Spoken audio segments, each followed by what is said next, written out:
Good day, alcohol ink artists. My name is Janelle Johnston from Abstract Living by Janelle.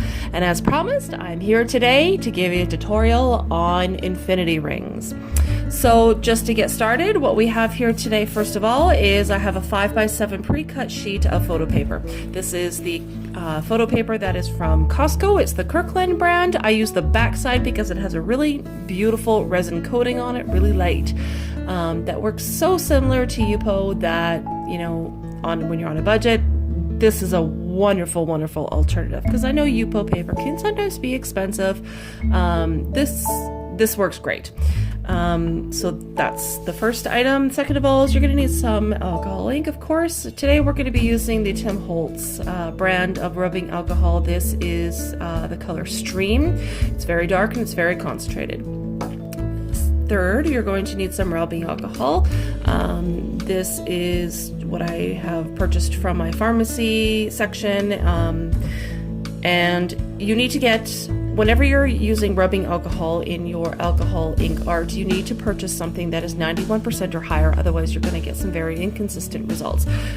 So I think this one is actually 99, so that works great. Last but not least, you're going to need a hairdryer. This is nothing special. This is just a really old, run-of-the-mill hairdryer. Actually, you don't really want anything powerful because we're going to use it on the lowest setting possible. So let's talk about that a little bit. So what we're going to do is we're going to put some alcohol in this little cup. We're going to mix a few drops of ink in here, and then you're going to pour it onto your page. The bigger your rings are, the harder it's going to get right down into the center. And that's mostly just due to the fact that the alcohol evaporates so darn quickly. You'll kind of get a few rings towards the outer edges, and then as you sort of get closer, all of a sudden it sort of disappears and kind of fizzes out, so to speak. You can go in with more ink and more alcohol and try to close that off, and we'll talk about that in a little bit.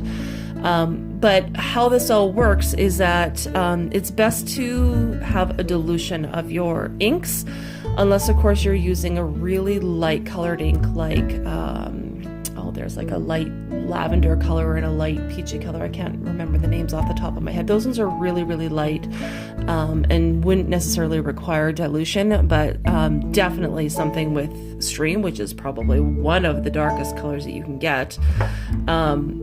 You need to have your inks diluted.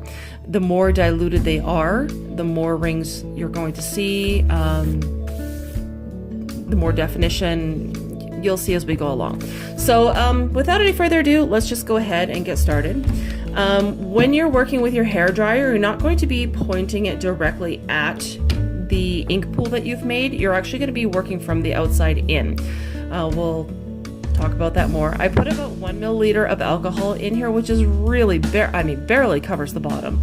And again, because Stream is so concentrated, I'm only going to actually use 2 drops. That's it. That's all we're going to use. We're going to go nice and easy and light. The shape that your pool of ink comes out in is going to be the shape of your ring. So let's give it a go.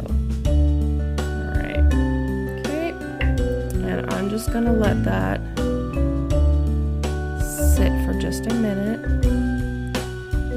I'm going to turn my blow dryer on low, and I'm going to very gently work from the outside in. Again, I'm not very close to my ink. I'm actually blowing from about a foot away. You want to dry the ink from the outside and work it in.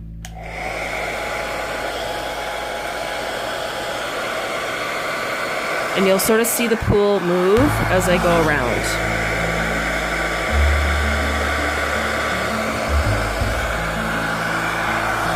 Sorry, I bumped you guys.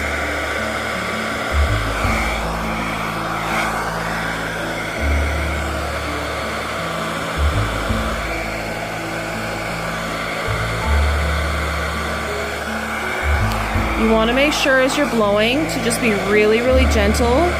You don't want your pool of ink to go over any pre-existing lines that you've created already.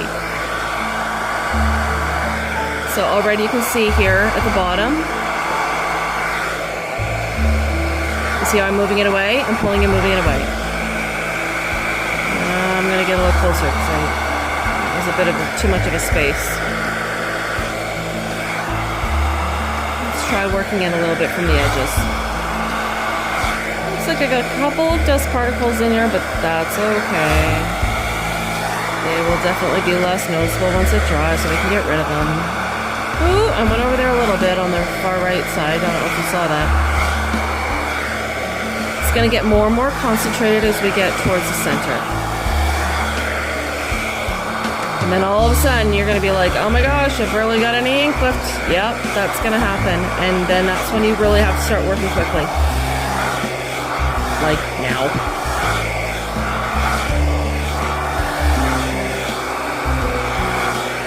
Get it to the edge, pull it back, get it to the edge, pull it back, get it to the edge.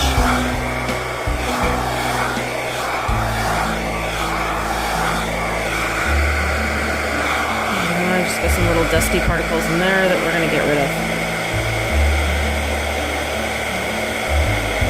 Okay, all right, so that was, I would say that was actually a fairly large ring by my standards. That's roughly about maybe 3 inches.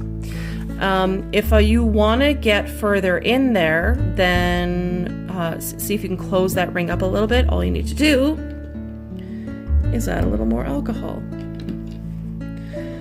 So I'll fill my cup again. Be very careful not to drop any more alcohol or ink around there, or you'll mess up your ring. Done that before, but hey. Nature's inconsistent, right? All right, so we're gonna put a little bit in the middle here. Okay, whoa, that's good. All right, and I'm gonna start working that in a little bit. It's gonna pick up on some of the alcohol that's already on the page too.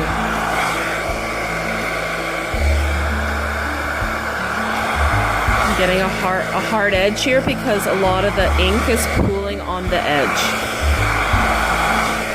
I went over there. Did you see that? This is a slow technique. You really want to take your time, take some patience.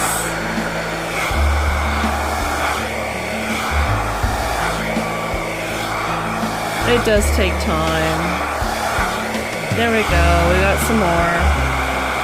And essentially you just keep going and going and going until you get right down to the middle. So the other technique that you can use, again, that I tried to get some of these on the edges, and as you can see, some of them are much lighter than others, is I didn't even fill up a cup with alcohol and ink. All I did was actually drop a pool of ink right on the edge here and kind of let it go in to the other rings a little bit and draw and pull that ink out, and it'll get lighter and lighter as you go around because obviously there's less and less ink, but you basically use the ink that you already have on the page and draw and pull it out and swirl and dry, and you keep on going.